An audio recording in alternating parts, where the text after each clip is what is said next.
చెప్తున్నాను. ముగ్గురు ఆ రోజు మీ ఇంటికి ఎవరో వచ్చారని చెప్తున్నారు. ఎందుకు చెప్పలేకపోతున్నారు? ఇంకా కేసుని ఏమన్నా ఇంకా లేదమ్మా, పోస్ట్‌పోన్ చేద్దాం. నేను చెప్పడం లేదు అనేది లేదు. నేను పిఎస్లో చెప్తాను. అది ఎందుకు వచ్చారో వాళ్ళ డేటా తీసుకున్నాను. పిఎస్లో చెప్తాను. వాళ్ళు మీకేమన్నా ఇంతకుముందు పరిచయం ఉన్నవాళ్ళా? పరిచయం లేదమ్మా, వాళ్ళకు రిలేషన్, మనకు రిలేషన్ కాదు. ఎప్పుడు వచ్చారు వాళ్ళు? వాళ్ళు చనిపోయిన రోజు తెల్లారి నేను దహనం చేస్తున్నాను. ఫిబ్రవరి 1 తారీఖు రోజు ముగ్గురు వచ్చి ఈడ ఎందుకున్నారు. మీరు ఎవరు అప్పుడు ఎక్కడ? ఈడ లేరు ఎవరు, ఇల్లు దగ్గరనే ఎవరు లేరు. నువ్వు ఇల్లు దగ్గర లేనప్పుడు నువ్వు ఎందుకు వస్తావు వీడికి? ఏముందని వస్తున్నావు?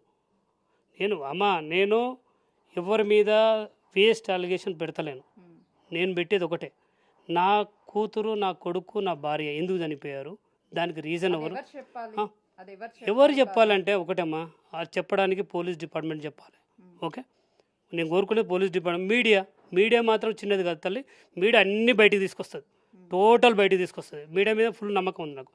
వాళ్ళు ఎంత దూరం ఉన్న ఏ సందులో దాచుకున్నా కానీ బయటకు వచ్చేస్తారు. మీడియా ప్రజలు అంతా చూసి ఊకోరమ్మా. ఒక్కొక్కరికి అన్యాయం జరుగుతుంటే ఎవరు ఊకుంటోళ్ళు కాదు. అది కంపల్సరీ బయటకు వస్తుంది. బయటకు వచ్చిన రోజు మీతోటే ఇంటర్వ్యూ పెడతాను. అది బయటకు వస్తుంది ఖచ్చితంగా. నా దగ్గర కొన్ని ఆధారాలు ఉన్నాయి.